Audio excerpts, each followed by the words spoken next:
This meeting is being recorded. Okay. Okay, I think we can start now. Yeah, thank you for participating in the INDEF International Conference. We have been through the morning session, and now we continue into the uh, quite exciting session. Yeah, so the topic itself is very much relevant about the sustainable development. Yeah, uh, the only way to develop. Because if it's not sustained, if only, let's say a few decades, and the country ran out of resources, or even came out facing natural problem, even natural disaster, such as forest fire and landslide and climate. It not much of a development. So we as a academic institution, critical in policy, we highlight this topic, and especially at this time of pandemic where we have time and we are forced to change. Let's not just revert back to old normal after this. We need to change. We need to the common term, or the term that used is either green recovery or build back better. I think both are very relevant. So we in here are hosting as a conference, not from the expert, and as well as the young and the rising star of the economic and policy analyst in Indonesia. So it's with great pleasure and great honor to welcome today very distinguished panelists. We have at first Prof. Kosuke Mizuno from Kyoto University, Japan, as well as the School of Environmental Science in University of Indonesia, and also my lecturer. And we have Dr. Dradjad Wibowo, senior economist at INDEF, and as well as IFCC. Then we have Professor Santhakumar, from Azim Premji University in India. And after Prof. Santhakumar, because he have other engagement, so we will have the 15-minute Q&A after his presentation. And then we have Prof. Halim Kusumaatmaja from Durham University at UK. And the last distinguished panelist of this session will be Dr. Astrid Offermans from Maastricht University in Netherlands. So we have quite a wide range of experts, and panelists, and we certainly need a lot of insight. This is the time, if not the best time, to combine expertise and experience, in changing, in responding to pandemic for a more sustainable future and policy. So I think with that opening, so we are welcoming and giving the screen is all yours to Professor Kosuke.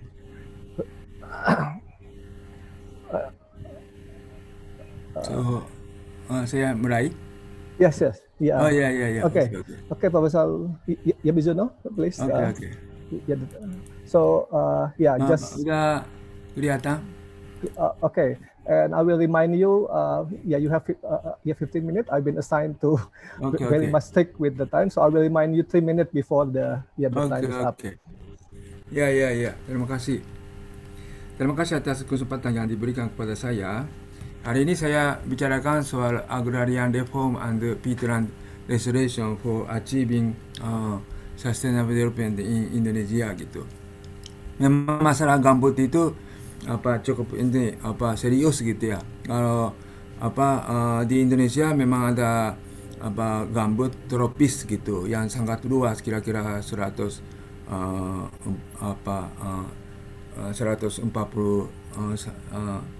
14 juta hektar gitu.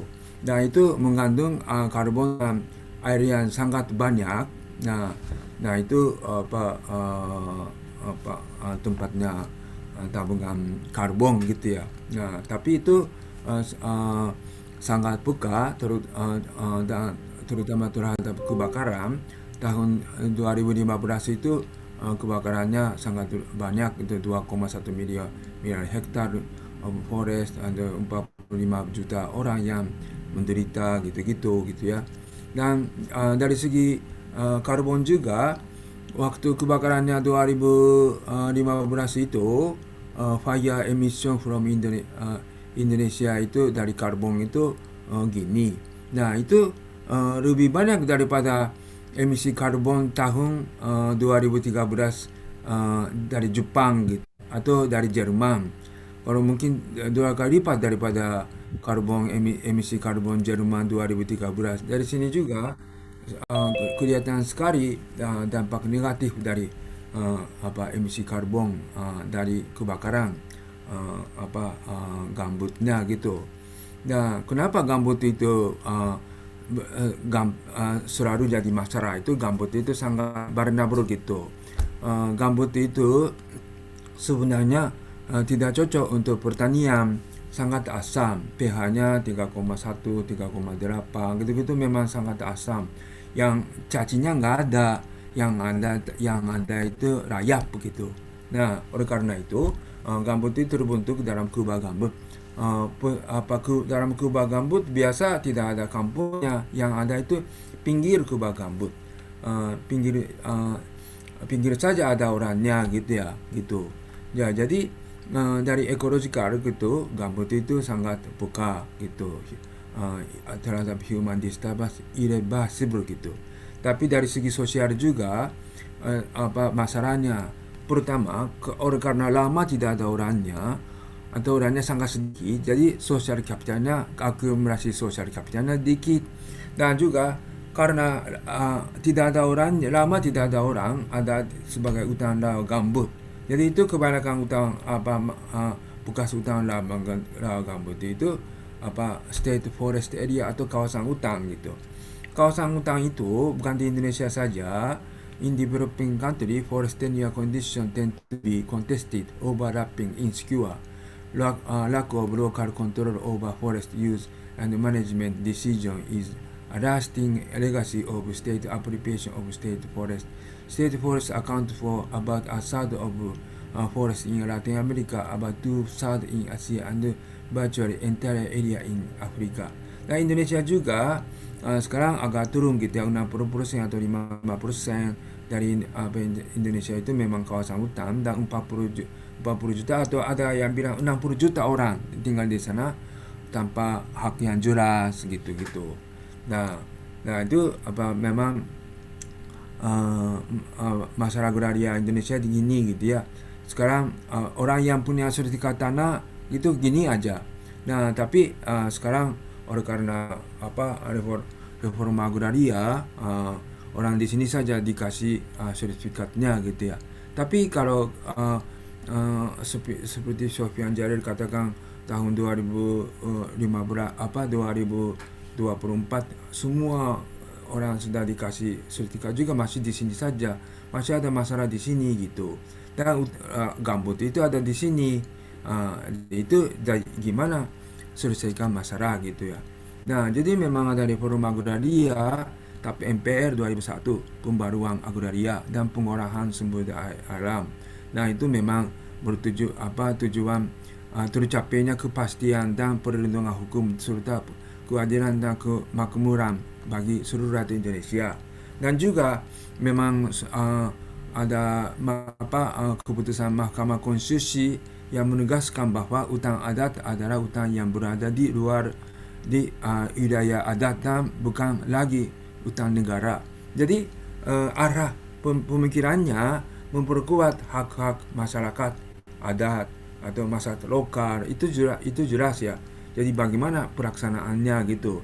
Nah government policy, jadi peraturan presiden 2017 itu untuk kawasan hutan gitu ya. Jadi itu kebijakannya to make the area out of kawasan hutan or state forest with the change of boundary of the state forest. Jadi berubah areanya state forest, jadi bukan forest hutan lagi gitu ya, exchange state forest.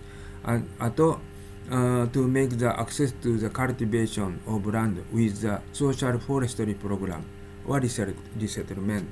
Ya, jadi orang atau kampung yang dikuasai secara fisik dengan etiket baik dan secara terbuka dikasih haknya, diakui dan dibenarkan oleh masyarakat hukum adat atau kepala desa keseluruhan. Nah, gini-gini. Jadi ini cenderung kasih hak pada masyarakat itu bagus gitu ya.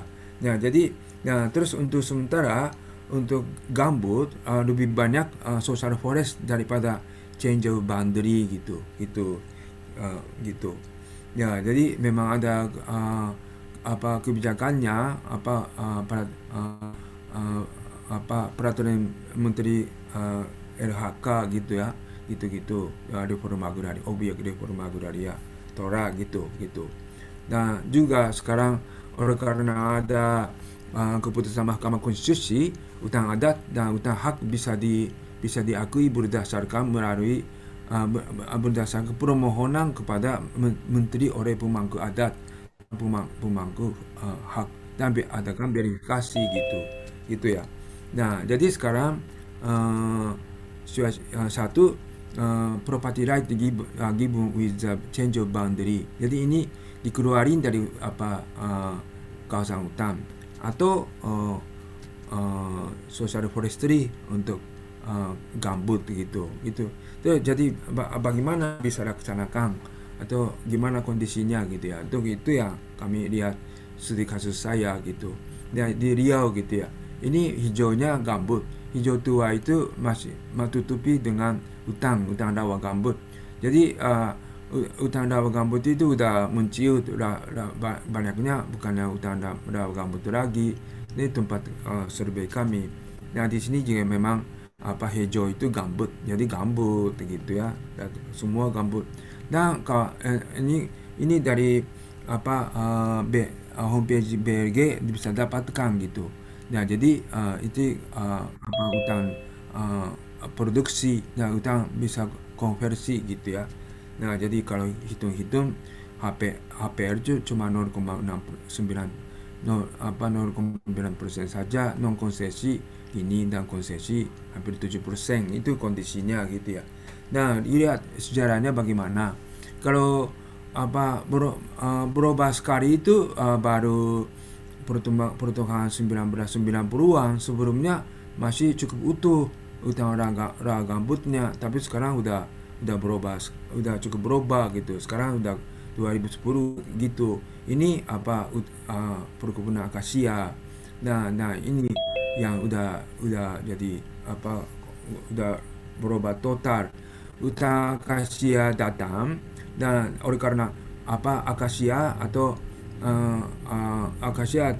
sawit itu tidak tumbuh atas rawa gambut, maka bikin draining gitu, pembuangan airnya. Maka adakan pembuangan airnya, dan oleh karena pembuangan airnya sekitarnya juga jadi kering, jadi mulai kebakaran, dan masyarakat rame-rame tebang kayu jual ke Malaysia, dan habis itu tanah itu dibagi-bagi antara masyarakat gitu. Nah, itu tanamannya sawit gitu. Nah, jadi ini sawit, tanahnya sawit yang masih muda, atau grassland, atau tanahnya terantar gitu. Jadi ini sangat peka, yang sawitnya matang cuma gini aja gitu ya gitu. Nah, jadi ini. Nah, terus gini kondisinya gitu. Nah, masyarakat memang sekarang banyak masyarakat udah punya tanahnya. Bagaimana caranya? Inheritance, buying, clearing ini banyak. Jadi masyarakat yang buka tanah, terus itu diwariskan kepada anak atau beri lahannya gitu.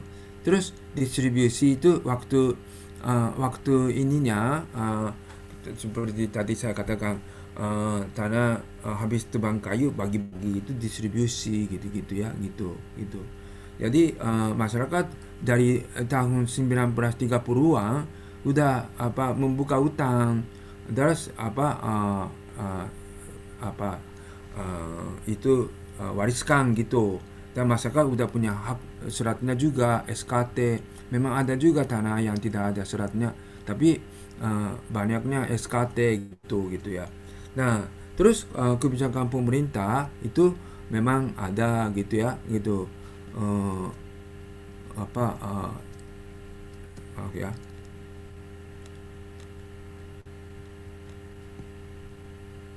Kebijakan pemerintah memang ada itu menunjuk ini kebijakan ini sejarahnya ya. Selama zaman kolonial di sini itu self bestur dan lepeng gitu. Jadi autonomous government begitu ya. Jadi autonomous government siap, nah ada surutannya, ada autonomous government, dan masyarakat secara di lapangan hukum adat yang berlaku gitu ya. Terus UUPA, terus undang-undang pokok kehutanan. Dengan undang pokok kehutanan kawasan hutan yang ditentukan. Tapi kawasan hutan produksi, hutan konversi gitu-gitu. Tapi dengan undang-undang kehutanan 98 ditentuin atas kawasan hutan tidak boleh memakai tanpa izin gitu. Itu baru dibuatnya 98. Jadi bagi masyarakat tadi seperti saya katakan, masyarakat udah buka lahan gitu ya. Tuh. Terus memang ada undang-undang kehutanan, oleh karena itu kasih HPH atau HTI. Sumimasen sensei, Sanfun. Oke. 3 menit lagi. Oke, 3 menit lagi. Ya. Jadi ini, tapi bagi masyarakat atas kawasan hutan tidak boleh menggarap tanpa izin gitu baru 98 gitu ya. Jadi wajar sekali masyarakat udah banyak yang punya gitu. Ya, jadi di sini ada masalah commons. Ini commons dan private land dan state land. Ini yang kompetisi gitu. Nah, jadi waktunya ini HTI bikin drainage, maka ada kebakaran. Sebenarnya kalau ada kebakaran gara-gara drainage, masyarakat bisa nuntut ganti rugi kepada perusahaan, contohnya ya. Tapi masyarakat enggak ada pikiran yang nuntut ganti rugi, melainkan masyarakat bagi-bagi lahan. Karena memang rasa commons-nya agak kurang. Enggak, saya nanya kenapa utang itu penting bagi kalian? Kenapa tubang kayu terus bagi-bagi gitu? Enggak sayang utangnya? Enggak, kata masyarakat gitu, omongnya gitu. Saya kecewa juga ya. Jadi karena gambut dari dulu orang tidak tinggal dalam domnya, tinggalnya di pinggir aja. Nah, gara-gara HTI masuk, yang lain masuk, orang bisa akses gitu. Ya, dalam kondisi itu rasa commons-nya agak sedikit gitu. Dan masyarakat lebih suka dapatkan lahannya sendiri. Terus sekarang state forest, kawasan hutan. Jadi dalam ini ada kompetisinya gitu ya. Dalam kompetisinya memang salah satu konsekuensinya kerusakan gambut gitu. Terus sekarang kehutanan sosial. Nah, kehutanan sosial masukin. Ini agak susah juga ya. Kehutanan sosial itu harus memang ada asumsinya, ada common, rasa komunal. Nah, kalau ini cocok juga kawasan kehutanan sosial, karena ini memang overlap HTI, kawasan hutan, tanah masyarakat gitu. Jadi itu ada konflik sama perusahaannya juga. Kalau social forest bisa beresin masalahnya. Maka konklusi itu, nah terutama di sini ya. Nah, jadi terutama ini, jadi haknya masyarakat itu lebih cenderung property right pribadi, melainkan lain pihak pemerintah mendorongnya social forestry, berarti lebih mendorong commons-nya. Nah, jadi ini seperti di sini memang ada yang cocok untuk social forestry. Tapi masyarakat yang seperti tadi itu di sini tiba-tiba masyarakat didorong social forestry juga agak susah karena rasa commonsnya kurang, lebih kuatnya perebutan. Kondisi itu yang mesti perhatikan untuk membuat kebijakan dan juga melaksanakan program restorasi gambut. Ya, jadi kalau haknya kuat masyarakat, mereka lebih cenderung lebih ini perhatiin tanahnya masing-masing. Tapi bagus juga sekarang mendorong perasaannya komunal gitu-gitu, itu melalui kebijakan. Tapi asumsi harus tahu tidak terlalu kuat rasa komun antara lahan gambut begitu, area gambut. Itu yang kesimpulan saya. Terima kasih. Thank you very much. Terima kasih banyak, Sensei Mizuno. I think we get a lot of insight. Yeah, so that in analyzing is not enough. Just let's say the pure from the business side. We need to look at the public impact. We need to look at the tragedy of common and as well as the political economy side to really have a good and in-depth analysis. Thank you again very much. We will continue to our second speaker, Dr. Dradjad Wibowo, our senior researcher at INDEF. Dr. Dradjad Wibowo, yeah, the screen is yours. Thank you, Mas Berly. Good afternoon, everyone. Can I ask help from INDEF officials to put my presentation on screen? Thank you. Okay, this is about me. Okay, let's start. I was asked by INDEF to speak on the political economy of sustainable development in Indonesia. Let's move next. Okay, this is about me. I'm the founder and chairperson of IFCC and also board member of the Geneva-based PEFC, and have also an institution in Brussels and Jakarta on human rights and sustainable development. Of course, been economist used to be director in INDEF since 1999 and associate professor in Perbanas Institute. Next. Next, please. Thank you. What is political economy? So this is basically the definitions. I will not run through details of the definitions, but basically the assumption is that it is deviation, looking at deviation between optimal policy and the actual policy. But the mainstream economics assumes that governments are social welfare maximizing, and the notions of government failure or institutional deficiency are not considered much. Let's move to the next slide, please. Next slide, please.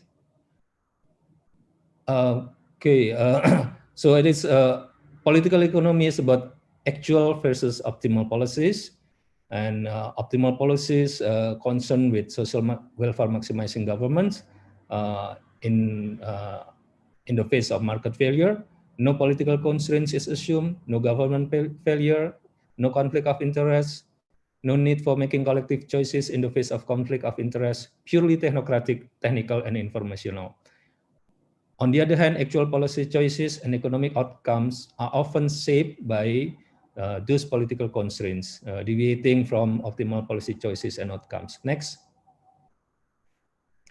Now, what is sustainable development? The definition is very well known. It's development that meets the needs of the present without compromising the ability of future generations to meet their own needs. From this definition, we have intragenerational equity, which are related to social justice, and intergenerational equity, which relates to sustainability. You know that social justice, basically we refer mostly to the Rawlsian principle of justice. I don't think I have to elaborate further on Rawlsian principle of justice. Next, please. This is the Sustainable Development Goals, 17 goals. I put it here just for the sake of completeness. Next, please. Okay, let's see the outcomes of Indonesian SDGs. I will put the outcomes as reported or claimed by the government in the government's voluntary national review of VNR 2017 and also VNR of 2019. So all these figures that I will mention here, I will present here, comes from these two documents. Next, please. Outcomes number one, no poverty. The government official report says, of course, poverty level is on the decline. As poverty as measured by PPP, it stands at 8.8% in 2015, sharply down from 28.32 in 2006. And also those are the number 10.86 of populations, or about 28 millions live below poverty line in 2016. These are official statistics. And also the poverty index gap, the poverty gap index shows that the gap between average expenditure of the poor and the poverty line is getting smaller. Next, please. Goal number 2. But hunger, no hunger, proportion of population with calorie intake below 1400 kilocalorie per capita, down from 41.8 to 32.8. Stunting level declines, but still very high. Stunting at children under 5 stands at 36.6, and then children under 2, 26.1 in 2016. Goal number 3, please. Ensure healthy lives and well-being. There are some programs. The key programs include reducing maternal and infant mortality, controlling communicable and non-communicable diseases, and then promoting reproductive health, improving the national health insurance or Jaminan Kesehatan Nasional, and now we have BPJS Kesehatan, and also investment in health personnel, medicine, and vaccines.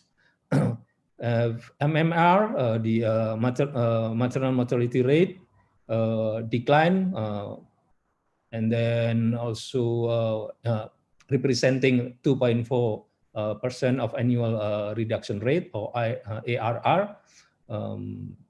But this is still far from the global MMR target of less than 70 per 100,000. IMR, or infant mortality rate, stagnant at 32 to 35 between 2002 and 2012. And under 5 mortality rate decline from 46 to 40 in 2012. These are the figures reported. There are a gap of 5 to 7 years in the report from the official figures, and the complete basic immunization coverage increased from 42 to almost 60%, and by complete basic immunization means that the children receive immunization of BCG, measles, and 3 doses of DPT and polio. Let's move. Goal number 4. Okay, this near universal education, I will skip it. Goal number 5. It's also I will skip it. You can check. You can see from my presentation as well. Goal number 6 for time efficiency, I will skip it. Next. Goal number 7, affordable and clean energy, I will skip it too. Next. Goal number 8, decent work and economic growth. According to the reports, GDP grew consistently by 5% annually between 2014 to 2018.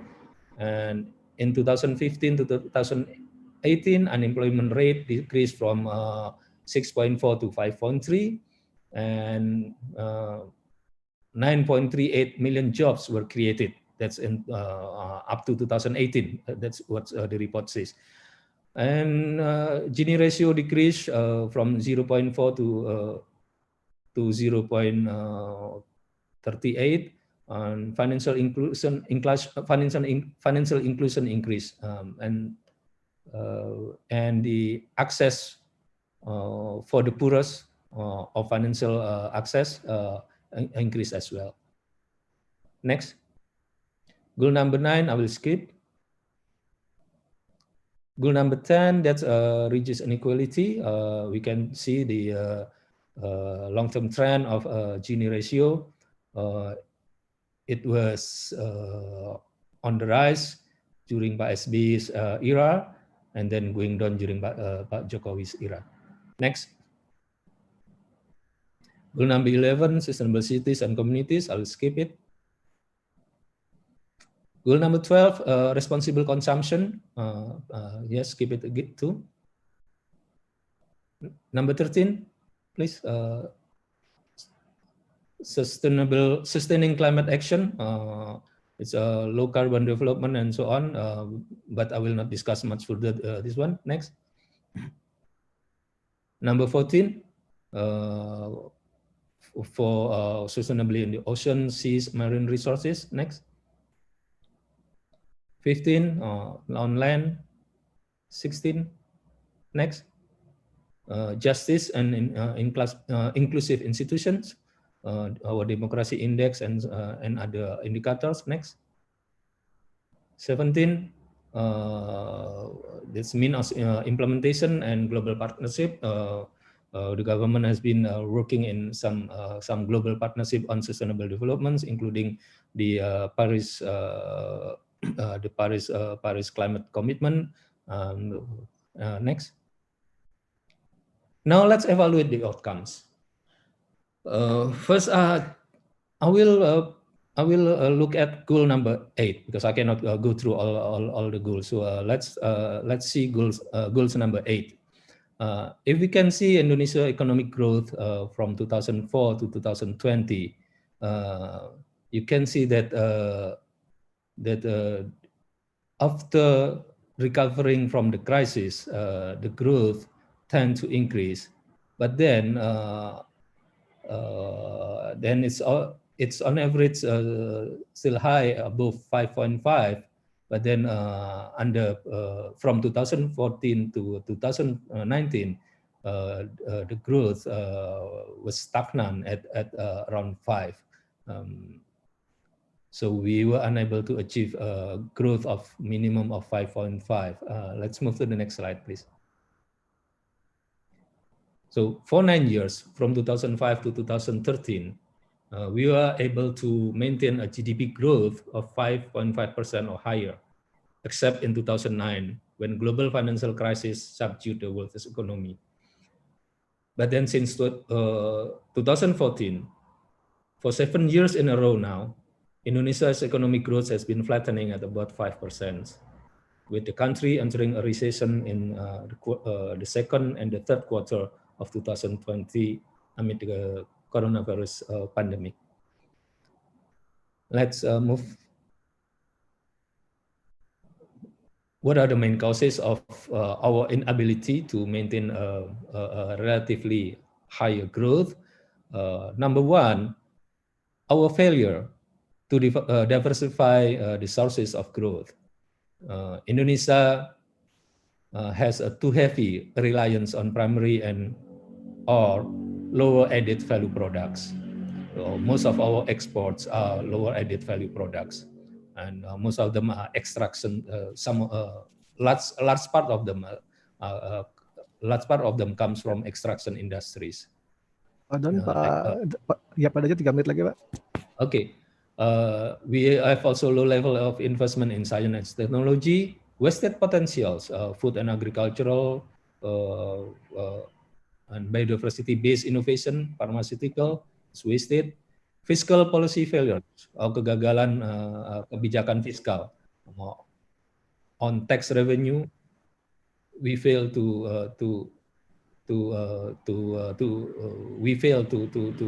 maintain a relatively high level of tax revenue. Spending misallocation. Next. Evaluating the outcomes in terms of Jobs created, we have dubious figures on job creation. That's I highlight in the red line. Next. Okay, that's a dubious statistic on employment creations. Next.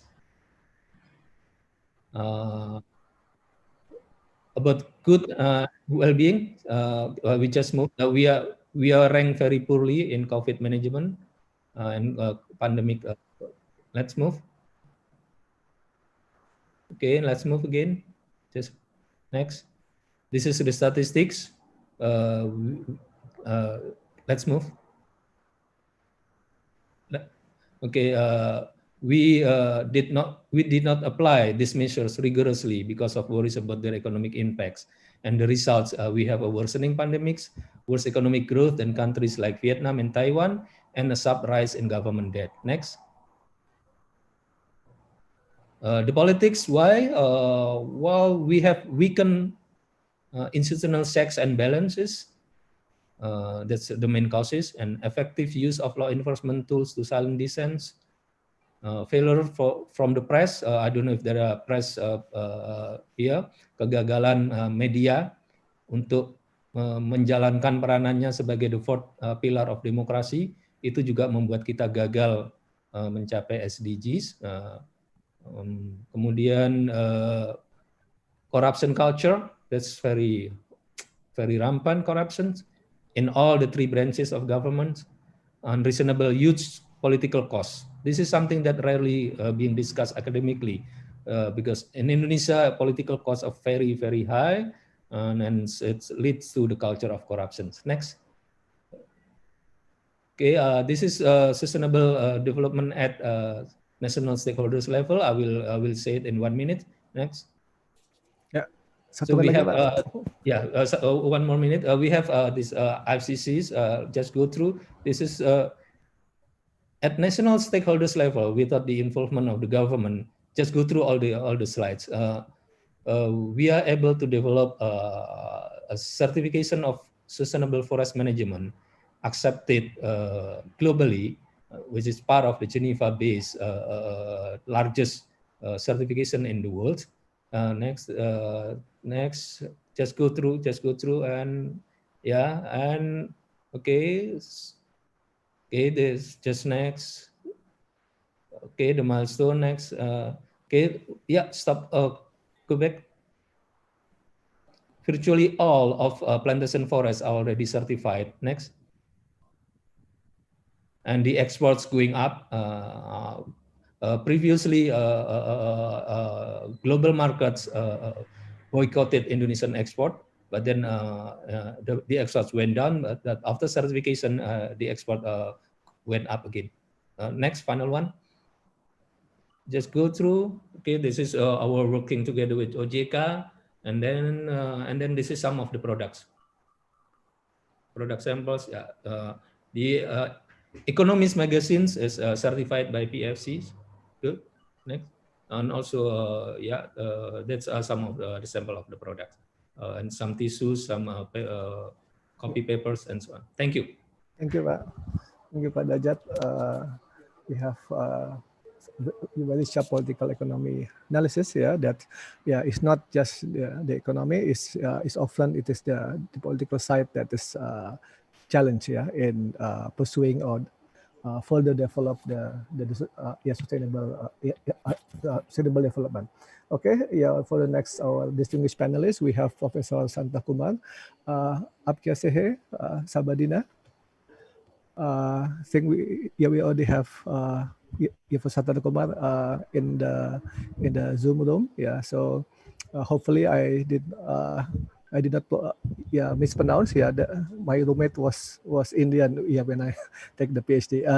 Okay, Prof. Santhakumar, welcome, and looking forward to get insight and your analysis in the next 15 minutes. Please, the screen is yours. Okay. Thank you very much for inviting me to this presentation or to the conference. I will use the 15 minutes to talk about a particular issue that is worrying whenever we talk about education, political economy, and am I audible? Yes, loud and clear. Political economy, education, and sustainable development. And some of you must have already noted that some studies in the US has seen a particular trend. Among the people with higher levels of education, or a substantial section of people with higher levels of education, there is a belief that there is nothing called climate change. And they feel that the climate change is a kind of, or the climate change science is bogus, no? It's fake. And of course, there is also a political undertone to that. And this belief or this disbelief in climate change science is much more among the Republican voters. And we all know that on an average, the education level of the Republican voters is higher than that of the Democratic voters. So here is a situation where a section of people with higher levels of education don't accept science or don't think that this science is valuable. And of course, that is reflecting in their choices also. My concern is not much about their choices. No, of course, it is democracy and they should be selecting their leaders. But my concern is about the kind of disconnect or the lack of connection between higher education and belief in certain scientific information. And this is becoming a larger issue all over the world. And I think we need to learn quite a bit from the behavioral economics to understand whether really education can contribute to a kind of a change in the attitude of people towards, or can encourage people to take actions facilitating sustainability.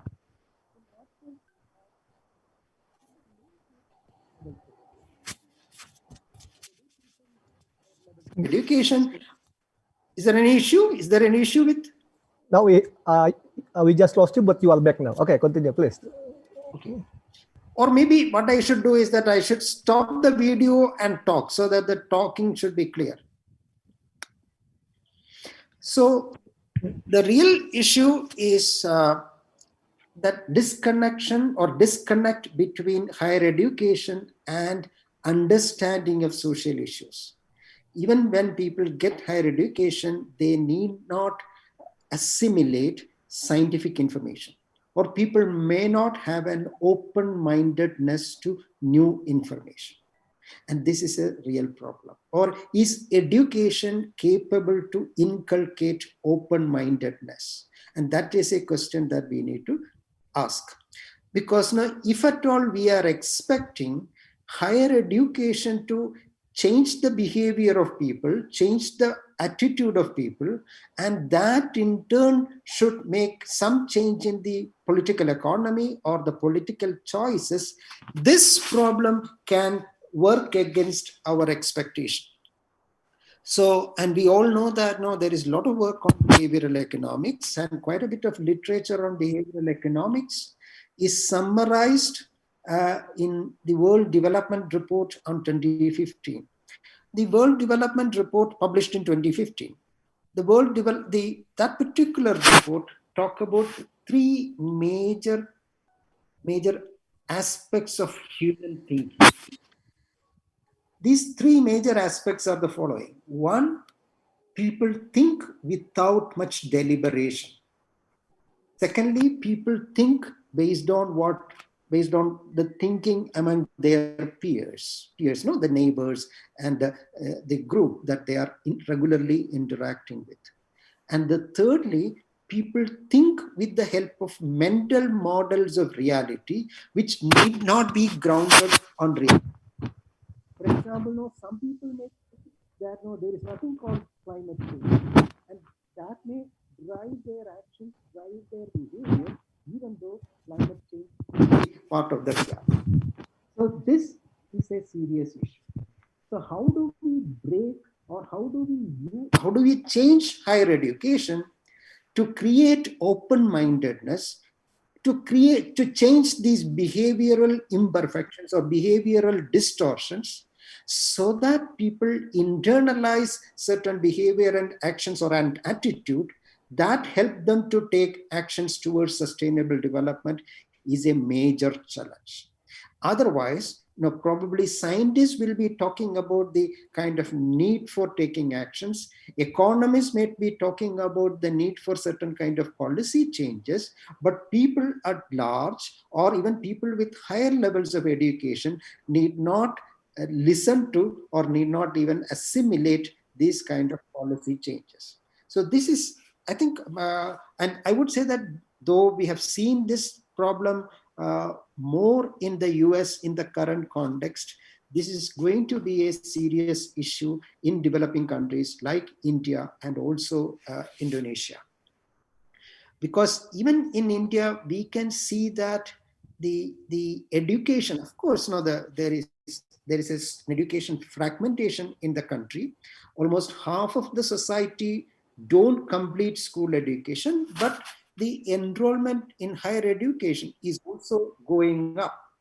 But so there is a section of the people who are getting higher education, but are they internalizing values and concepts necessary for sustainable development? And that is the question that we need to ask. If that is not the way, if we agree to this kind of an analysis, if we agree to this kind of evidence, I think the real challenge is how to redesign education. How are we going to redesign education so that education inculcates certain open-mindedness among people? Because this open-mindedness, even when people are capable, they need not accept new information. That's something that we need to be very careful, because now they accept only that part of the information which conforms to their prejudices or their mental model of reality, and they may reject new information, a part of the new information. Or what actually happens is that they are filtering in information. So this, in that sense, people, this is not a problem. This is a problem not for ordinary people. This can be a problem for scientists, economists.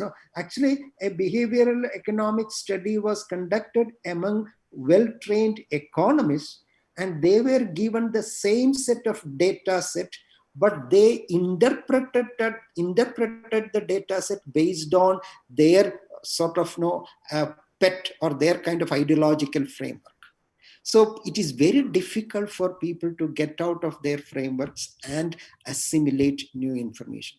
And this is something that we need to be really concerned about. I would say that the real challenge that we face in terms of sustainable development is in terms of how to redesign higher education so that people become a lot more open-minded in assimilating new information. And I will stop here for my presentation, and I will be happy to take up questions. Thank you, Prof. Santhakumar. I think you touched very important subject.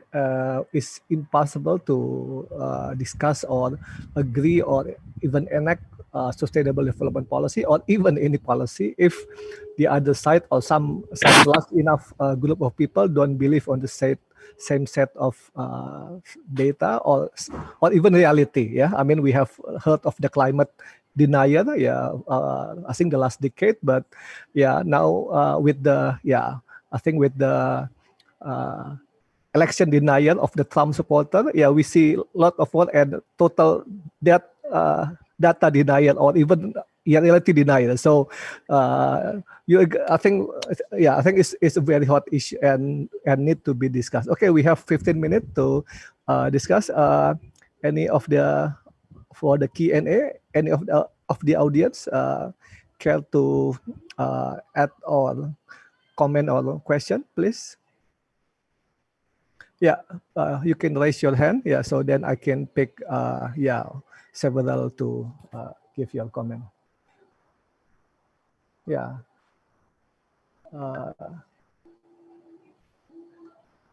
Yeah, I think while waiting for the audience, yeah, I think mostly are economists, but while the issue of data is, let's say, more in the climate and the political, but yeah, like I say, if we don't shut down, we don't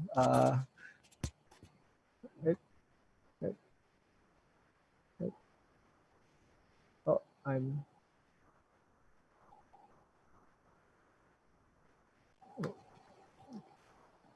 think I'm back. Yeah, okay. Yeah, okay. If we don't respond well, and I agree that we need the sharpening and the opening of the of people's mind. Yeah, not even only in the level of university, but at the middle school, at the high school, and the common public. Because we see even the climate denier in US. Yeah, some also have higher education, university education, even master on PhD. Okay, any of the audience willing to comment? If not, let me pose a question. I think that what what kind of teaching? I mean, I'm an avid reader of Amartya Sen. So do we need some kind of Santiniketan education, critical philosophy at the primary and secondary level to really to make people willing to accept uncomfortable truth, I think, or the truth that challenge or differ from their worldview or their group worldview. So please, Professor. I think, of course, we cannot focus on some kind of a sort of an elite alternative form of education. This should become much more part of the general discussion, general education, because this is an issue affecting each and everybody. So from the school level, but also at the higher levels, I think there is a need to have sort of challenge individuals in terms of how do we challenge them so that they are some forced to accept new information. And that's something that we need a lot of experiments. I am not in a position to tell you what kind of experiments would be better, but at the same time we need a lot more experiments at all levels to inculcate openness in the mind of people. I think this is true even for the researchers. This is for even for people with higher levels of education, policy makers. We can see a kind of lack of openness even among the policy makers. So that is something which we need to think a lot. So as a think tank, I think, yes, you are also in the business of communicating information to the public, and I think we need to think about different ways of communicating, different ways of connecting with people, so that they become much more ready to assimilate the information. Maybe I can invite also Dr. Dradjad Wibowo, a bit on the political economy side, with your comment, especially with the risk of the danger when the mass media is owned by several group of conglomerate or that have their own interests that might all differ from the public. Pak Dradjad, maybe several minutes of your comment. Oh, you have already. No. I'm inviting. Dr. Dradjad Wibowo. Maybe. Sorry. Sorry, I have problem with my connection. What is it? Sorry, I missed your question. Now is Professor Santhakumar talk about how some group of people, the danger of if some group of people are not accepting data, not accepting science, and I want to ask about you to share your insight about the with regard to media. Because some media, if they are really want to support some, could really affect or influence the public. The press has very large influence on public opinion in Indonesia, especially after the Reformation. and we have a much freer press, and to some degree it has been productive. But on the other hand, there is the downside is the press becoming too powerful, and some of them are linked with powerful business in Indonesia, and then they tend to air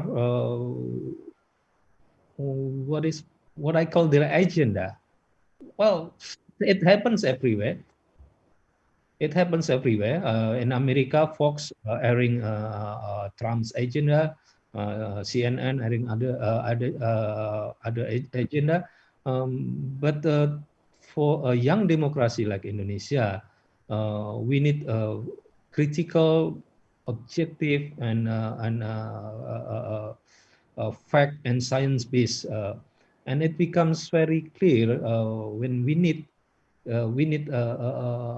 an extensive public education with regard to the COVID pandemics, and because whatever government is doing, if the people doesn't follow public health measures, then it will fail, as we can see in Europe, and we can see in America to some degree.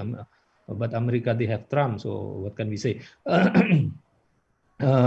So press is very important, and with regard to COVID, I'm happy now that some members of the press become very close to science and facts about COVID, and actually they have been very critical on our on the government response in pandemic, but press need to be more alerted when public officials give statements that contradict science. For example, when public officials, ministers says that make jokes out of COVID, COVID, Corona, rondo, whatever that, that's rondo. It's rondo is widows, make jokes of Corona, that's Corona will go away, blah, blah, blah, blah. Then the press has to be very selective. Okay, they need to air that statement, but they know that that statement is wrong, so they need to criticize very effectively that statement, so that the people are better educated on COVID-19 pandemic prevention steps. Thank you, Mas Berly. Thank you, Pak Dradjad. So I think the audience, the participants are still absorbing your explanation, Prof. Santhakumar, is because it's very important, but not enough being touched and discussed at economic conference like. So we are really lucky to have you. Yeah, may I ask? You understand you have the engagement. May I ask you for the closing to at least make us more optimistic a bit? Which country or places do you think that has been at least quite successful in educating the public to be respectful and believe in science and accepting the hard truth? Yeah, so maybe we can learn a bit what they have done and succeed. Yeah, in our own respective county and area, please. We don't have that information, but now from what we hear, a situation is generally better in the Europe, or situation is generally better in countries where inequality is very low. Inequality is relatively not very low, not relatively low, and where I think the social fragmentation or economic fragmentation is not really correlating with the informational fragmentation. No, you can see that kind of a situation in some countries. So, to some extent, I think this is not only reflecting in the climate change issues, because you can see in India, if I'm talking about India, there is a divide between the educated middle class and the other section of the people, and also certain political religious conservatism is also catching up in countries like India. So there is a tendency, this must be reflecting on several aspects of our social life. But my sense is that as researchers, educationists who are concerned about this issue, I think we need to spend a lot more energy, a lot more thinking on how to address this fundamental challenge. And that's where I think even think tanks should also be spending a lot more time on how to address this issue. No, it is good if we are collecting information. It is important that we collect this information and make this available to public, but that alone may not be sufficient. That's the kind of point that I was trying to make. Thank you, Professor. I think it's very, and not enough being discussed that to lower equality, make it the animosity between groups also lower, which make it more more open to science and different opinion and data. I think that connection has not been made enough, I think, in the science or in the media. So thank you very much. It's really valuable insight for all of us and especially me. Thank you, Professor. Yeah, hope to see you and discuss with you again. Okay, we are continue to our third speaker, Professor Halim Kusumaatmaja, from UK. So thank you for joining us. It's 9 morning, in UK. So it's 8 o'clock in the morning. Okay, okay, glad to have you. Okay, the screen is yours for the next 15 minutes. Sure. Let me share my screen. Can you just tell me if you can see it properly, and can you hear me well?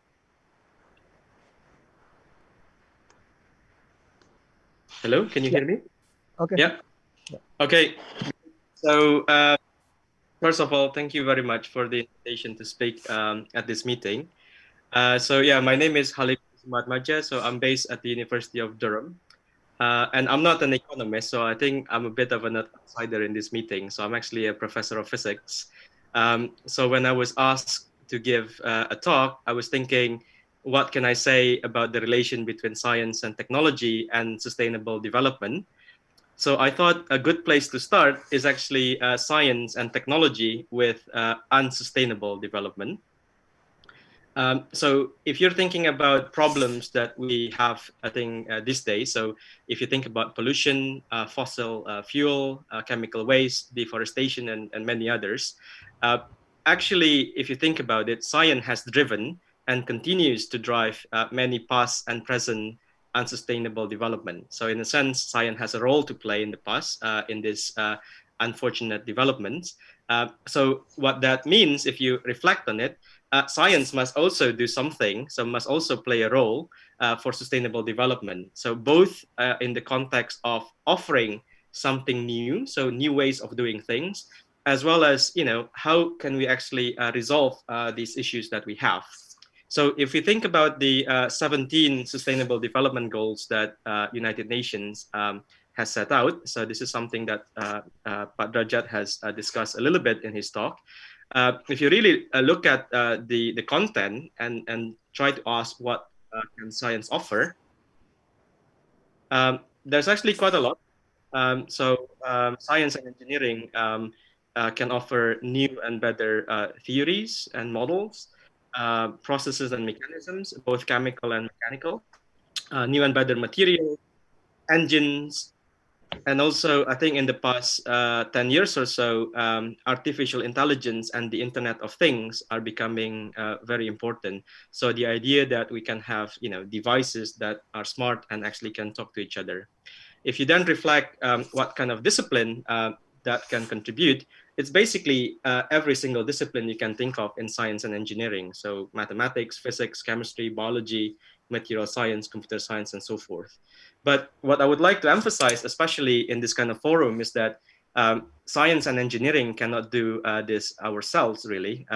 So I think it's important that we talk to people in social science and economics and humanities. And then a phrase that has been coined that I think is quite important to get is this idea of responsible research and innovation, where as we develop science and technology, we must take into account their impacts on the environment and society, right? So the key point here is that this has to be thought through right from the start as we, initialize or initiate the science itself, and not just at the end where it's already becoming a problem. So I would probably argue that at the moment, scientists and engineers are not doing a very good job on this in thinking about consequences. Hopefully, this is something that we will improve on. Another point that I want to, I think, emphasize is the idea that there is no, science or technology or development that fits everything. That's like the magic bullet that basically solves everything. So I think there is one quote that has come out recently from Elon Musk that I thought is really appropriate.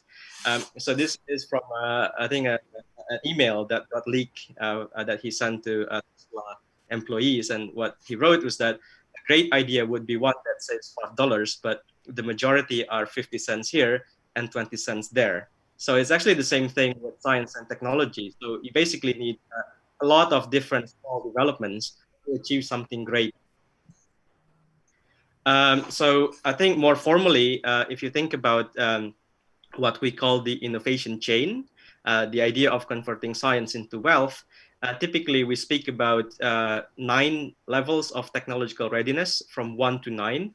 So in the far right, this is basically what R&D section in some industrial companies will do, where it's actually very close to product. Whereas if you think about TRL 1, 2, 3, this is the sort of things that people like me would be interested in, where we look at basic science. And what is important is that the more you go to the left, the higher the risk, but also the higher the gain in the long term, right? So using this framework, I just want to talk a little bit about the issue of clean water, which I think is very important, but it's also something that is of interest to me personally and professionally in my research. So if you look at the webpage from United Nations, for example, water scarcity is a real thing, right? So if you look at the figures, it's actually quite remarkable that around 1 to 2 billion people are basically lacking water. So we're talking about 1/5 to 1/4 of the world's population, right? So this is a big thing. And it's not just from the UN. So if you look at articles from newspapers or from the media, every now and then you will see this staggering numbers. So for example, I just show a few here where it says, 2 billion people lack drinking water. There are also reports where people lack water for cleaning, for irrigation, many things. And then if you look at the article at the bottom left, this also has, further repercussions because, for example, Jakarta, where I think many of us live, is actually the fastest sinking city in the world. So this is not good at all, right? And I think it's also important to emphasize that this is not just a problem of developing countries, but developed countries also have problems like that. So there's an article a few years ago where Cape Town is running out of water. I think the prediction is that almost all major cities in the world will have this problem. You talk about London, New York, all these big cities. So what can science contribute then to solve this? So remember, I talk about different levels of technological readiness. So let me start from the middle, which is what I would call applied science research. And just to give you an example, so one example that I really like a lot is this experiment. This is done in Morocco, but this has been done in many places, of the idea of water harvesting, which is basically to collect water from basically the environment, in particular from fog. So if you are living in an environment where it's relatively wet, you can try to do this. But you might ask, well, this looks very simple because you just put a net and then you get water. But actually, there's a lot of interesting science there because you have to design what sort of structure the net will have, what is the material you have to use, and so forth. So let me just play this one video that illustrates why, if you think about better materials, you can actually do this much more efficiently. So this is a small clip from New Scientist that says that if you develop the materials, you can actually improve the efficiency up to 100 to 100%. So therefore, this is in a sense quite exciting. And there's another reason why I chose this example, and it's because much of the research, the physical research that people do, is inspired from nature, right? So from, if you like, from biology. And then this is quite exciting for us in Indonesia because we've always argued that Indonesia is one of the richest countries in terms of biodiversity. But we've always thought about biodiversity in terms of biology research, about cataloging different insects and plants and animals. But what I want to emphasize here is that there's actually an opportunity to think about exploiting biodiversity and learning from nature and turning this into engineering principle and therefore get economic gain. So this is, I think, an important thing that we have, I think, an advantage because, you know, where we live in Indonesia is very rich in terms of biodiversity. And this is a research agenda that I've been trying to push in the past year or so, including with collaboration with some colleagues at the University of Pertamina. So we're starting small, but hopefully it will become big and many people will be involved in this. And then maybe at one extreme end of the spectrum, in terms of basic science, my group is also collaborating with the company Procter & Gamble to think about new ways to clean, because the data shows that not only we use a lot of water for cleaning, but we also use a lot of surfactants. So these are the active chemical ingredients to help you clean, and these are not very good for environment. So the basic blue sky thinking that we have is that can we just change the way we actually clean surfaces and therefore improve the efficiency? Of course, this is blue sky research, so most likely we will fail. But if we are successful, I think it'll be a massive, important progress. And the other end of the spectrum, this is not something that my group does, but I just want to show an example of the diversity of research that people have done.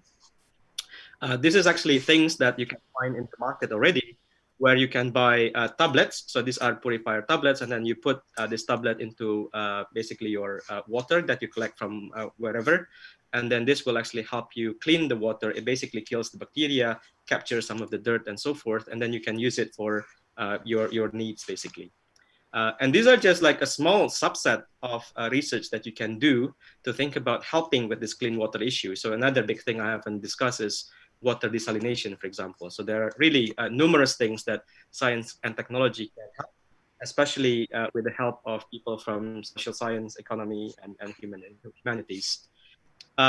This is in the context of clean water, but I can actually almost argue the same logic if you think about energy. So this is a very nice diagram that kind of captures what people are trying to do at the moment in terms of sustainable energy. But if you look at the picture that I'm showing here, you see the diversity of solution that people are developing, going all the way from solar energy. You know, you think about wind, you think about biogas, about hydro. You might also want to think about the battery and how you're storing the energy. You might also think about how you're going to distribute the energy to people who actually need the energy, right? So I really cannot emphasize more that, you know, for big problems, we need a variety of solutions to help us basically resolve the issue. And maybe as a last slide, I just want to put a small reflection in thinking about what can governments actually do to encourage or to nurture, I think, basics and applied research to help solve the sustainable development goals issues. So this is a reflection coming from where I work in the UK. So at the, I guess, more global scale, there's a UK-wide initiative. So for example, this is a Global Challenge Research Fund where there is 1.5 billion pounds. So this is about 30 billion rupiah to actually fund research that basically helps challenges faced by developing countries. And the nice thing about this is that it's not just for UK researchers, but actually it's for UK researchers collaborating with people in developing countries, including Indonesia, for example. And then at a smaller scale, so in Durham and many other universities do the same thing. We are part of research consortiums where different universities come together and then work on a specific area. So for instance, these are just two examples that we have in my university, where we have centers for doctoral training on renewable energy and also on formulation and industrial innovation. And then we are funding around 20, 30 PhD students per year. So this is really, I think, nice because you have a lot of talented people, young people working on specific areas, and you build this cohort mentality, and then they can try to solve, you know, really big problems in the world. And even a more smaller scale, for a given university, we have multiple institutes and centers where the idea is that we encourage cross-discipline collaborations So there is a small pot of money to support workshops, seed court funding, grant preparation, and so forth. So the idea is that we have people coming from physics, biology, mathematics, geography, humanities, social science. We actually come together to talk about a specific topic, and people can give their different insights. So I think this is something that I think we should encourage more in Indonesia. I think we don't have that kind of support yet. So I therefore think forum like this INDEF meeting is really nice, because that's an opportunity to start talking to people who are not in your disciplines.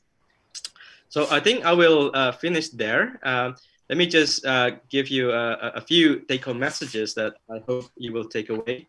So first, I really want to emphasize that science has a major role to play in sustainable development.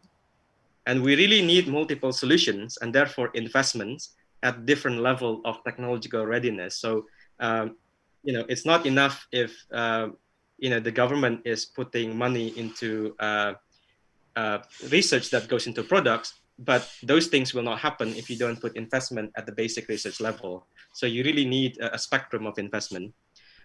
This is something that we haven't done a lot in Indonesia, I believe, but this is becoming a very important issue in Europe and in the US, where we do cross and interdisciplinary collaborations. So in my talk, I use water and energy as two examples, but I really believe these are just the tip of the iceberg. So you can argue the same thing if you want to talk about, food or land or many other of the challenges that we have in sustainable development. So I think I'll finish there. So thank you for listening and for the opportunity to speak. Thank you very much, Prof. Halim. I must admit that, so look at your Google Scholar page, and I am worried, if I can or have to explain about lattice Boltzmann method or super hydrophobic surface. That is your most cited publication, but I'm really surprised and that you are very much in touch and can link with the audience on the topic. And we need more and more collaboration like this between the economics and physics and engineering. And as you might know, economics has always been accused, or even correctly so, in my opinion, to be physics envy. So we want with hard data, with models and everything, but of course the goal is for the people. So again, so hopefully this is the start of more and stronger collaboration between our science and as well as our institution. So looking forward for our next collaboration, Professor. Okay. Next we will have Professor Astrid Offermans, Humida. Alles goed? So it's good that now we have a very respectable and highly cited professor in climate and environmental science. So a lot of publication I noticed. So I think we are hopefully okay. We have here. So looking. The screen is yours for the next 5 minutes. Good. Thank you very much. Good morning, everyone. Well, here it's morning. I think to you I should say selamat siang or selamat malam, right? Let me try to share my screen properly. You now see my screen, I think, and you can hear me, hopefully. Is that correct? Loud and clear. Good, perfect. Well, thank you all for showing an interest in what I have to say about transdisciplinarity. So I think this very nicely connects to the previous speaker. And what I'm gonna do is giving you a kind of a crash course, you could say, about some of the basics of transdisciplinary research. So what is it and why do I believe this is the road towards sustainability? But let me first introduce myself quickly. I hear myself now in an echo, but maybe that's getting better later on. As he already said, my name is Astrid Offermans. I'm from the Netherlands, and I'm working at Maastricht Sustainability Institute, MSI in Maastricht. And Maastricht is a relatively small historic city, all the way in the south of the Netherlands, and relatively close to the borders of Germany and Belgium. And I think the reason I'm invited to give a presentation here is probably my involvement in the so-called SPIN project. And SPIN stands for Scientific Program Indonesia Netherlands. And it was a collaboration between researchers from Indonesia and the Netherlands. You may even recognize some of the people on the picture there on the right.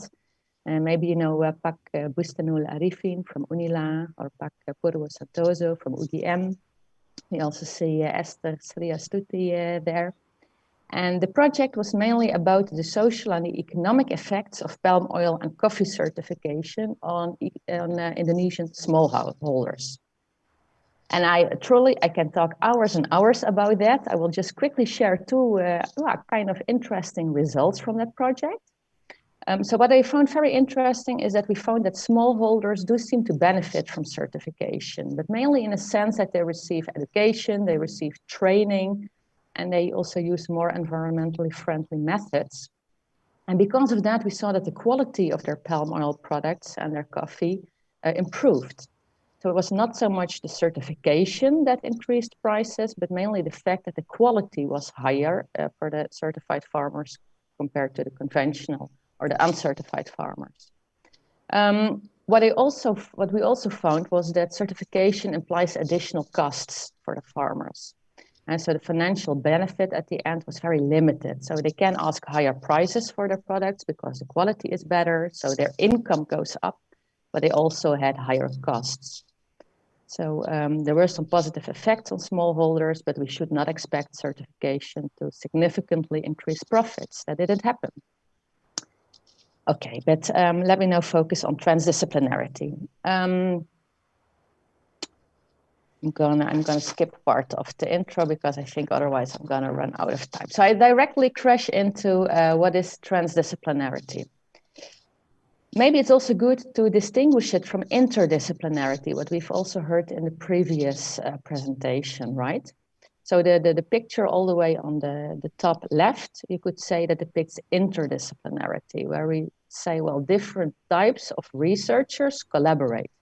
So it could indeed be social scientists collaborating with economists, with healthcare scientists, with agricultural scientists, etc. So interdisciplinary. Transdisciplinary, that's the picture on the right, goes even a step further, you could say, right? It's transdisciplinary, so looking at collaborations beyond academia. So yeah, a definition could be that's a research approach for doing science with and for society. And this means that scientists collaborate, so not only with scientists, but also with actors beyond academia. So you could say that it brings I call it here, members of society. So that could be practitioners, citizens, policymakers, businesses, definitely, but also NGOs, into the research process to what we call co-produce relevant knowledge and to co-produce potential solutions. And so the trick here is that you involve stakeholders already from the start of your process, the start of your project. Now, this may sound all great, but you may, of course, wonder, yeah, nice Astrid, but why would we do that? Why can't we leave it up to the scientists? And to answer that question, I think we should also touch upon the problem-driven approach taken in sustainability sciences. Sustainability often implies that we try to make a situation more sustainable or better, right? So we start from a suboptimal situation. We start from a kind of a problem we define, and we want to improve that. So let me give you some basics about problem. What does the scientific literature say about problems? Now, the literature says a problem is basically a difference or a mismatch between reality, so the current situation, and a desired situation. And the funny thing, of course, is that we, all people here being present, may have a slightly different idea on whether the current situation or whether reality is desired. We may also differ on how does the desired situation look. And we may even disagree on whether there is a mismatch between reality or the current situation and a desired situation. To give you an example, outside here it's now -1 degree. In this room it's 17 degrees. For me that's okay, but I can imagine that for you that would be a different cookie. So when we define something as a problem, we do so from our own normative position. And what is a problem for me is not necessarily a problem for you. So that means that we do not really have a blueprint for defining a problem or judging what is a problem or not. And then I would like to present this framework to you, and I really think it's helpful for not only for researchers, but also for people working in business and other stakeholders. This is a framework presented by Rob Hoppe a while ago, and it basically says, well, when we think about problems, we should ask ourselves a lot of different questions. On the horizontal axis, we see the agreement on norms and values. So we should ask ourselves, okay, do we actually agree that we can speak of a problem here? And do we agree on how the desired situation looks like? Then we have the vertical axis that looks at the certainty on knowledge. So when we're talking about a problem, we have to question ourselves, do we have actually enough knowledge about this problem? And is this knowledge very certain or is it very contested? So there can be high certainty or knowledge versus a low certainty. And if you answer these questions, we learn that we basically can talk about 4 different types of problems. I'm quickly going to go through those problems. The first one is a structured problem where we say, okay, yeah, we do agree that we have a problem. We do agree on how the desired situation looks like. And we pretty well know how to solve this problem. So imagine I now tumble down my chair, I fall on the floor and I break my arm, imagine.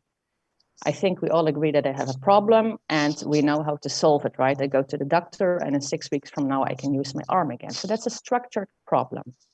A second type of problem is what we call a moderately structured problem. So here we say, okay, yes, indeed, we do agree that it's a problem.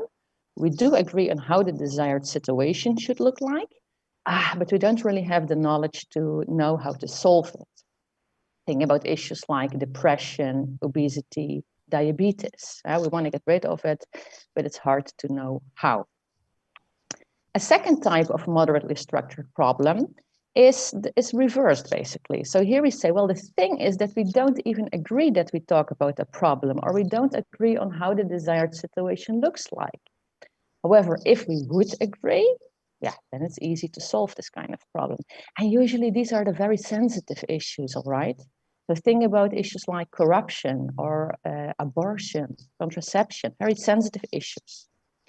And then the fourth type of problem is what we call an unstructured problem. So here we do not agree that something is a problem. We do not agree on the desired situation. And even if we would agree, we have no idea how to solve it. And unfortunately, a lot of sustainability challenges or sustainability problems are unstructured. Now, and if we look at this diagram, we see basically 2 tracks of solving those problems, right? This is one track where we say, okay, part of the existence of the problem is due to the existence of different normative positions. So the different norms and values people have. So in these cases, I could develop more and more knowledge. I can ask scientists to do more and more projects, but that alone is not going to solve the problem. What we need is basically a dialogue, and not only a dialogue with scientists, but with a broader set of people. So here we see the dialogue, and of course the second track of solving could be to focus more on knowledge processes. But also here, sometimes you can wonder whether we as scientists, well, I'm a scientist, so whether we have all the knowledge to solve all the issues. And if the answer is yes, then, well, I'm not sure whether we are truly independent. So sometimes it's very worthwhile to ask people being confronted with problems to get involved in a process. And so if you want to try to solve a local problem, why not asking people living there? Why not asking those people who are experiencing these problems maybe on an everyday basis? They know how a problem manifests itself. They know maybe different causes underlying the problem. And they also know maybe potential solutions. So my message would be you get a more complete picture of the problem if you involve more people, which may also lead to more effective solutions in a way. An example project to make this point, this is a project quite close to Maastricht. And the starting point was that they had these high-rise buildings, you see them on the 2 left pictures, that needed to be renovated because they were no longer safe. But then instead of only renovating those high-rise buildings, they invited a lot of people to the process and they opened up the problem definition. And they jointly basically defined the problem. And then they found that the problem was way more complex than only, well, the age of those buildings. So population numbers were sharply decreasing in this region. The neighborhood was not considered attractive for young people. There was a lack of community feeling. There was a very unsustainable use of water and energy. So with this extended problem definition, they jointly started to think about solutions. And with they, I mean, there were the scientists, the municipality, the inhabitants, the province, construction companies, housing corporations, lawyers, water companies, a lot of different actors came together to think about solutions. And now on the right, you see that they now developed a very flashy design where they demolished part of the old buildings and they recycled, they reused all the materials. They also closed the water system, so it's now a very decentral water system. They use food grinders to produce fertilizers for local agriculture. And they have, for example, recirculation showers. So the heat of the wastewater from the shower is also used to heat the apartments. So a very flashy new situation. And you could say, well, this process led to a way more sustainable neighborhood than if they would have only renovated those flats where they started off with. This is my last slide for today. My take-home messages, you could say. So why do we need transdisciplinarity, according to my opinion? Well, because sustainability is normative. People have different ideas about it. And we should not simplify or ignore normativity. We should embrace it, because if we simplify or ignore it, we will not be able to solve all sustainability problems. And we will not be able to solve those problems on the right of the diagram that can be recognized by disagreement on the norms and the values. Science also does not have all the answers or all the knowledge to solve all sustainability challenges. So we need to involve people to get a more complete picture. And what I also find important, it helps developing knowledge that's societally relevant. And this fits perfectly into discussions on research impact. And the idea, I mean, let's be honest, a lot of research is funded with tax money, at least in the Netherlands, that's the case. So research should do way more than only publishing articles in academic journals, right? And I think in this regard, we can also learn from you guys in Indonesia with, how's it called again? The compulsory social services, I think, that scientists are expected to do. I think that can be seen as a form of transdisciplinary research. And then the challenge is really to try to not only involve stakeholders to communicate about research and research results, but really to involve them as knowledge providers or knowledge producers. And together you could then jointly also define solutions. Now, I can already tell you transdisciplinarity is definitely not an easy task. It's very difficult. I can talk again hours and hours about how to do that and what are success conditions. We don't have the time for that now. So that's to be continued. And I would like to thank you for your attention.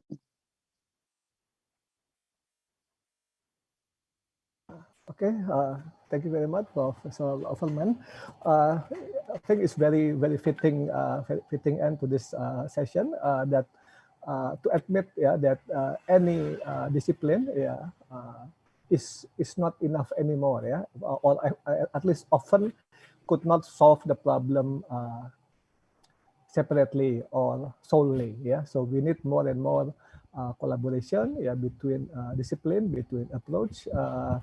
Because the problem is getting more and more complex, and maybe we solve so-called the easier problem that can be respond enough within one discipline. So thing is, especially with field or a topic as complex as sustainable development, certainly no discipline can solve it alone. So I think so we have very powerful session today, with very high quality and in-depth analysis of the response. I think okay, I think we got a good question. Okay, talk about certification.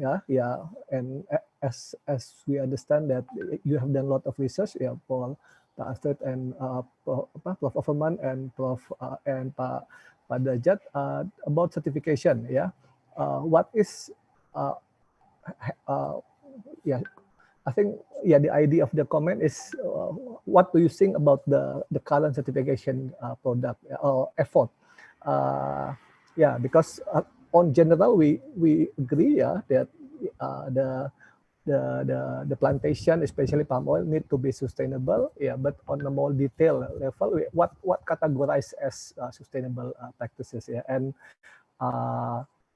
in the existing certification, yeah, what how good is it? Yeah, in concept and in practice, and what need to be changed? Yeah, to improve it. Yeah, I mean, you have a lot of field experience. Yeah, just would be very insightful if you could share what or where is the room for the improvement in the system as it is now. Thank you. Okay, please, Prof. Offerman. Yeah, thank you very much for that question. It's a very interesting question, and I'm afraid I need, again, at least 1 hour to answer it satisfyingly.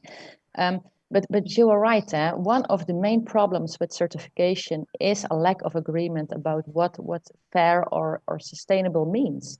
And I think this is way too much neglected. And what you see in certain certification schemes is that they present the problem as more structured than it actually is.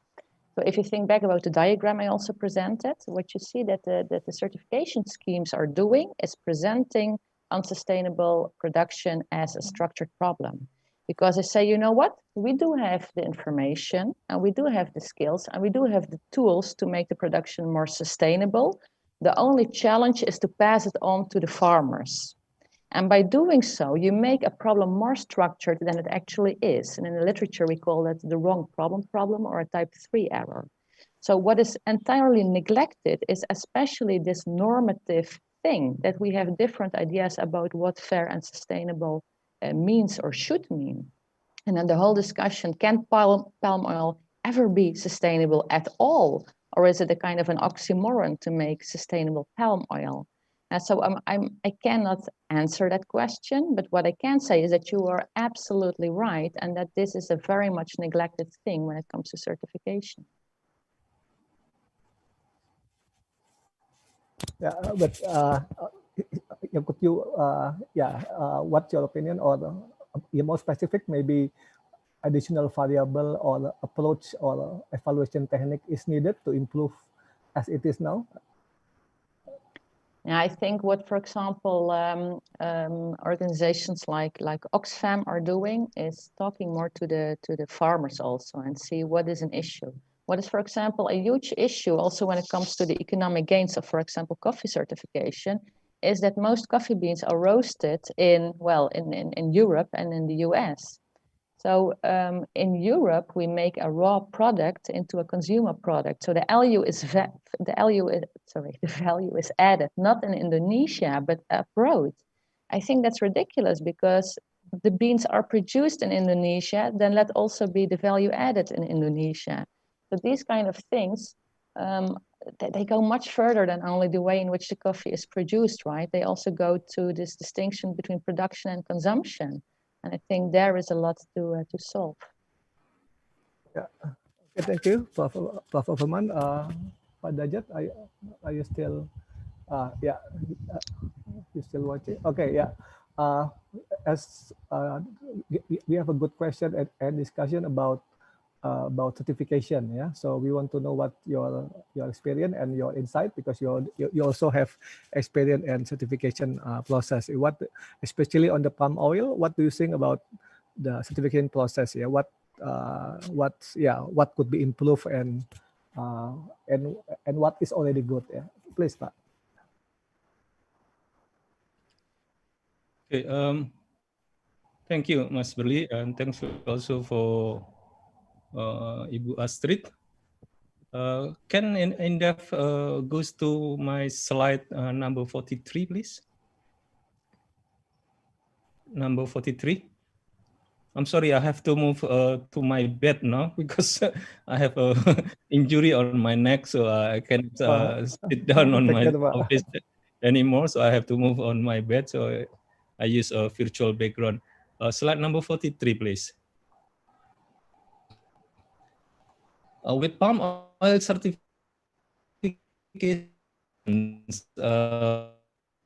we have certification. One of elements is market opinions, market perceptions. And with palm oil, the market perception is that palm oil is unsustainable. Palm oil is highly linked to deforestation, and Indonesia has been unable to show that while some of them might be true, but there are also many other cases where palm oil is actually not related at all to deforestation. So public opinions, market opinions, very important in certification. Unless if you're not winning market opinion, then you won't be whatever certification you are making, it will fail. Maybe Bu Astrid has been very polite for not saying anything about certification, but for me, like ISPO, the Indonesian Sustainable Palm Oil, is a failure. It's a big failure.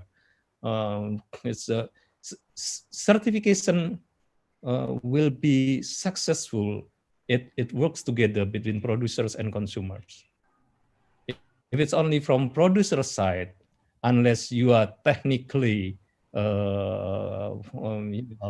unless you are seen as a global technical leader like ISO, for example, then it will be very difficult for market to accept it. And the certification that I developed, hello. Yeah, okay. A certification that we developed with IFCC, it is a market-based certification. It is not a government-sanctioned certification, and also actually it is part of a global certification network, which is PFC, which is where I am a member of the board, which is the largest forestry certification scheme in the world now. So let me explain a little bit the structure of IFCC PFC certification scheme. PFC as the umbrella organization is a membership organization with I forgot the details, but I think around 60 or something countries become a member of PFC. And then IFCC is standard setting body at the national level. So in every PFC member, they have a national standard setting body like IFCC. But then we separate the certification function and also the accreditation functions. So PFC and IFCC in Indonesia, we just a standard setting body. We only set the standard, and the standard is set based on a consensus, multi-stakeholders consensus.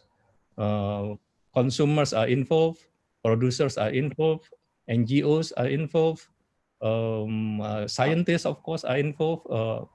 All stakeholders are involved. Workers' unions. In IFCC, actually, we have a workers' union as a member. Women advocacy groups involved. Youth representative involved. We have students actually involved in our organization. So we are setting standards, as Bu Astrid said. That's the consensus. But then the standard, we don't give accreditation ourselves. We ask IAF members to give the accreditation. IAF is the International Accreditation Forum. It's a forum of national authority and accreditations. And in Italy, it is Accredia. In UK, it's UCAS. In Indonesia, it is CAN, Komite Akreditasi Nasional. They're the one who give accreditation to certification bodies. Certification bodies like SGS, or in our case, AJA from Italy, and BV from France. And then we have management units that become our. This is the structures, and management units pass the test. They will be given a logo, and the logo will enable them to sell their products into environmentally or socially conscious markets. I think that's in principle, but I will be more than happy to take more questions if necessary. Yeah, there's one more question, Pak Dradjad. yeah, because you are still here, how much COVID-19 will push back or make it harder to achieve SDG in Indonesia. Yeah, because many are related, and even the poverty level are increasing this year. Yeah, maybe a couple of minutes on the impact of COVID to SDG. Oh, it's going to be very, very big. Going to be huge. It knocks off. It's already knocked off lots of points from our growth, and our PDB is set back quite significantly. Our GDP, our GDP is going down quite largely, and then it will affect our ability to finance programs to meet SDG 2030 goals. And even now, we still lacking in many of the goals, as I mentioned earlier. In, for example, in maternal mortality rates, in infant mortality rate, we still below global standard. And on immunization coverage, I think we are higher than many other countries. But also on pollution level, if you see Jakarta, we still below standard. So I think it will affect very in a big matter on our ability to meet SDG 2030. But I think INDEF wrote it's they wrote SGD Singapore dollar SDG. Should be SDG. Yeah, it will affect our ability to meet SDG goals very in significant matters. Thank you. Yeah, and maybe I could ask if Prof. Mizuno is still tuned in to give your comment as well as the closing remark on this topic. Please, Pak. Saya, oke. Ya, Pak. Ya. Ada pertanyaannya soal ini ISPO atau RASPO gitu ya? Ya. Kalau selalu ini tadi saya katakan itu gambut itu banyaknya kawasan hutan. Berarti kalau ISPO RASPO mau terapkan untuk petani kecil itu harus melalui perhutanan sosial, karena kalau petani kecil nggak bisa dapatkan sertifikat karena kawasan hutan gitu ya. Itu jadi kendala bagi petani kecil. Jadi perusahaan sih bisa saja ya. Jadi akibatnya tidak banyak kasus petani kecil yang mendapatkan ISPO atau RASPO gitu atas gambutnya gitu. Jadi ini masih kalau ISPO RASPO mau dapatkan harus ada sertifikat tanah. Padahal banyaknya kawasan hutan atau bukan kawasan hutan juga tidak banyak yang mendapatkan sertifikat. Itu yang selalu kendala gitu bagi ISPO RASPO-nya. Jadi kalau ISPO RASPO terapkan itu memang bisa dapatkan sertifikat tanah. Jadi itu arahnya tadi cerita saya itu arahnya pemilikan pribadi gitu ya gitu. Nah itu memang satu solusi karena petani kecil dapatkan hak miliknya bisa lebih intens perhatian gambutnya gitu. Itu jalur itu bisa ada, maka kalau ISPO RASPO terapkan akibat bisa juga bagus gitu. Tapi seperti saya katakan itu karena banyaknya kawasan hutan jalurnya perhutanan sosial.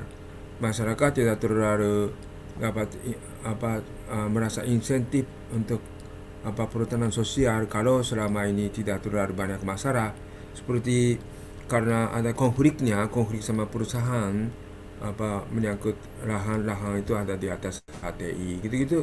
Itu satu jalur juga gitu, perhutanan sosial program mitra gitu ya, mitra dengan mitra itu selesaikan gitu. Nah itu juga prosedurnya panjang, jadi untuk sementara tidak terlalu banyak kasusnya gitu ya, gitu-gitu ya. Gitu, kira-kira pertanyaan jawab saya gitu ya. Terima kasih. Okay, thank you, Prof. Mizuno. Maybe if Prof. Halim still tuning, maybe 1 or 2 minute closing remark, as closing. Saya? Bukan, Prof. Halim. Ya, silakan.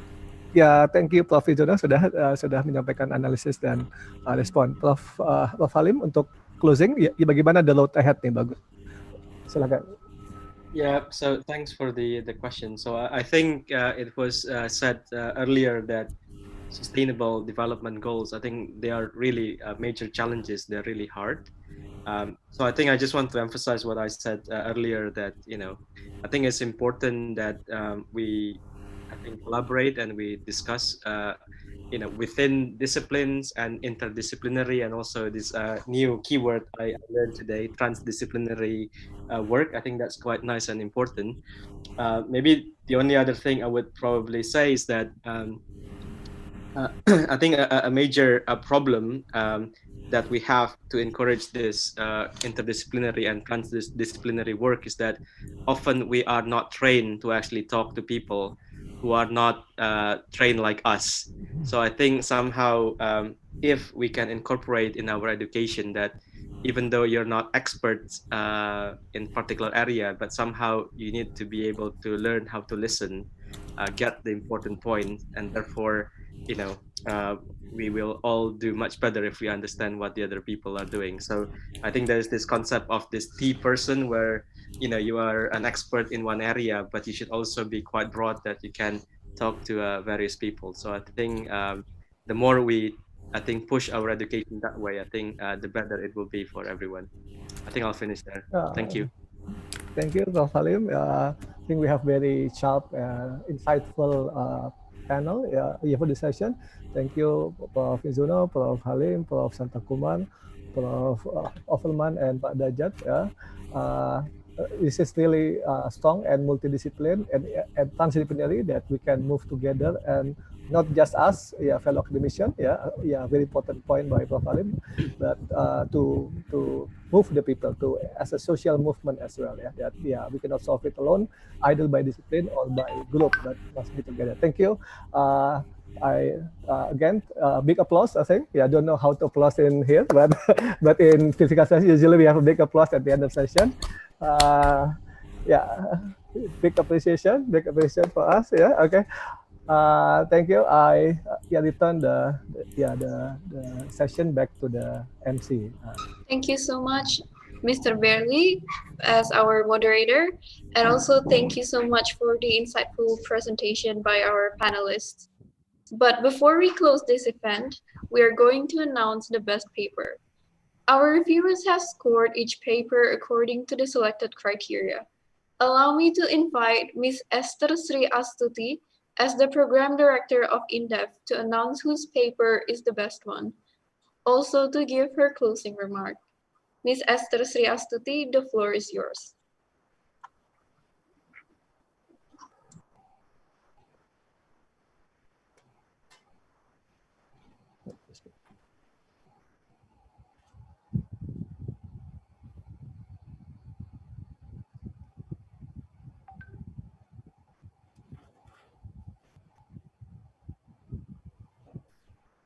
Okay, thank you so much for attendance in the conference. So good afternoon, ladies and gentlemen. It is our great honor to spend a day with friends from different countries. With your participants, the international conference successfully finished all its sessions. So I believe that today all of us have obtained a fruitful discussion in this international conference on business science and technology for sustainable development in 2020, organized by INDEF, supported by Paramadina University, Pertamina University, BRI Institute, and Bank BRI. Entitled Sustainable Development and Its Challenges in the Changing World.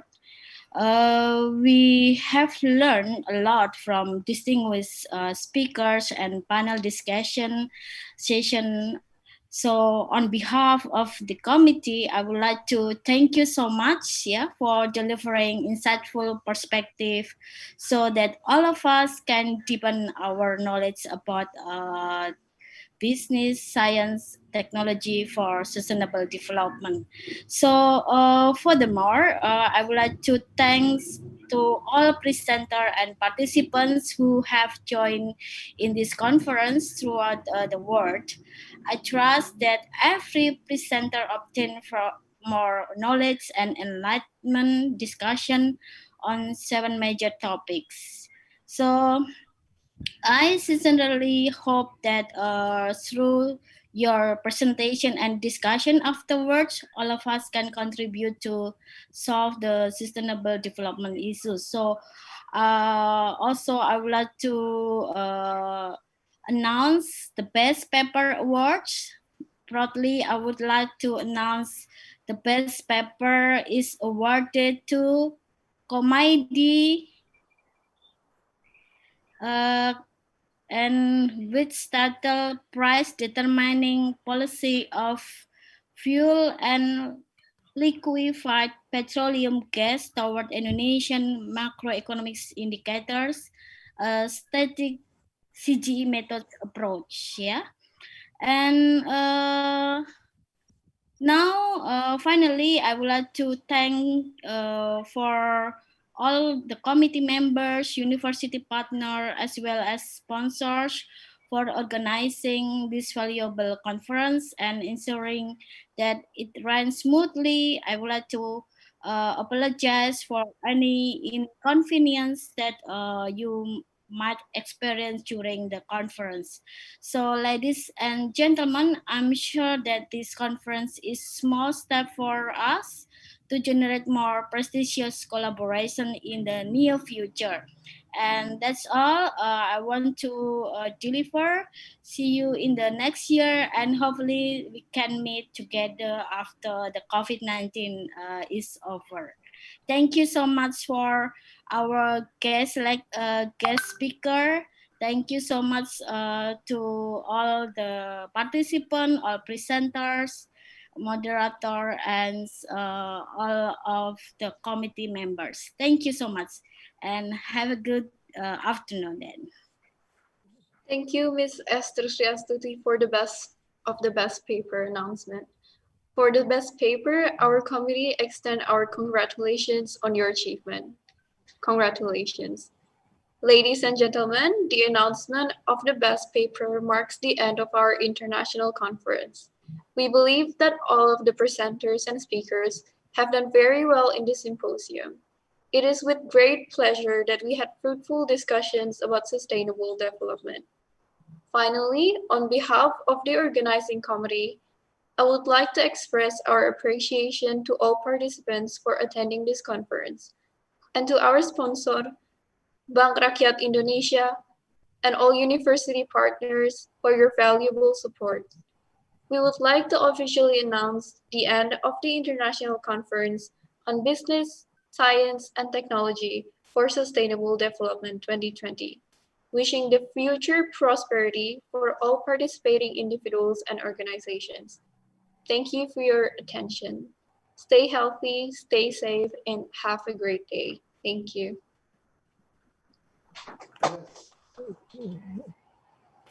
Terima kasih.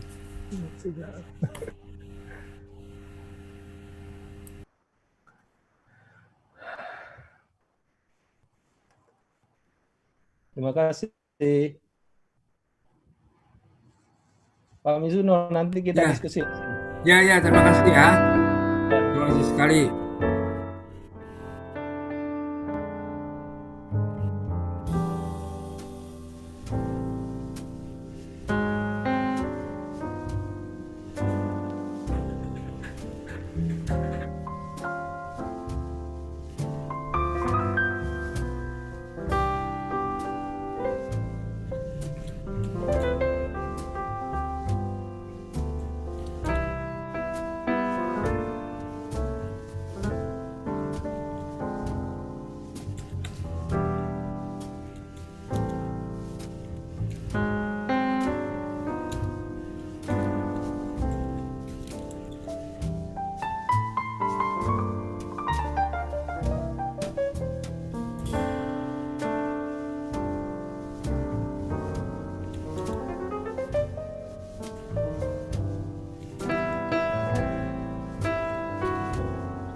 The recording has stopped.